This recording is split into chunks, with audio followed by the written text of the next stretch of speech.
ত্বকের সুস্বাস্থ্যের জন্য তরমুজ বেশ উপকারী।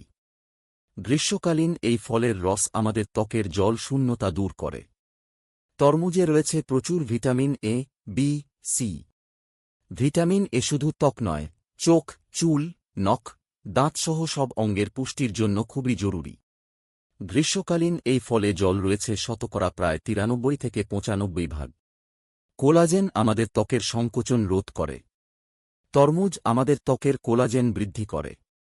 নিয়মিত যাঁরা নাইট ডিউটি করেন, রোদে দীর্ঘ সময় যাঁদের কাজ করতে হয়, তাঁদের ত্বকে কালচে ভাব বেড়ে যায়। চলে আসে শুষ্ক ভাব। ত্বকের শুষ্কতা দূর করার জন্য তরমুজ ত্বকের স্ক্রাবার হিসেবেও ব্যবহার করা যায়।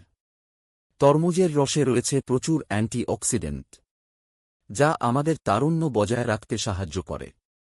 রক্তশূন্যতার ক্ষেত্রে তরমুজ যেমন উপকারী, তেমনি রক্তচাপ নিয়ন্ত্রণে রাখতেও তরমুজের খোসা উপকারী।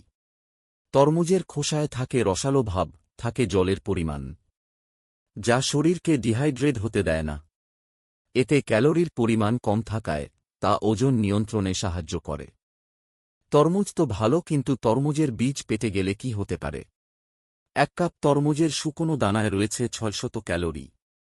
এছাড়া তরমুজের বীজে রয়েছে শর্করা, অ্যামিনো অ্যাসিড, ফ্যাটি অ্যাসিড, খাদ্যাংশসহ গুরুত্বপূর্ণ iron, calcium, zinc, folate, magnesium, manganese, potassium, sodium, phosphorus, vitamin বি6 ইত্যাদি। তরমুজ বীজে ম্যাগনেসিয়াম থাকে, যা হার্টকে সুস্থ রাখে। এটি হৃৎপিণ্ডের কার্যক্রমকে স্বাভাবিক ও রক্তচাপ নিয়ন্ত্রণে রাখে। স্টিরুলাইন নামে একটি পদার্থ রয়েছে যা অ্যাওর্টিক রক্তচাপ কমিয়ে হার্টকে রক্ষা করে। তরমুজ খেলে হৃদযন্ত্র সুস্থ থাকে। এছাড়া হাড় ও মাংসপেশি শক্তিশালী হয়। তবে অতিরিক্ত মাত্রায় পটাশিয়াম শরীরে গেলে হৃদযন্ত্রে নানা সমস্যা, যেমন অনিয়মিত হৃৎস্পন্দন, নাড়ির গতি কমে যাওয়ার মতো নানা ঘটনা ঘটে। গবেষক ও পুষ্টিবিদেরা বলেন, 100 গ্রাম তরমুজে 30 ক্যালোরি থাকে। এছাড়া প্রতি 100 গ্রামে 6 গ্রাম চিনি থাকে। তরমুজে যেহেতু জলের পরিমাণ বেশি, তাই 500 গ্রাম পর্যন্ত তরমুজ খাওয়া অনেকের কাছে সহজ মনে হতে পারে।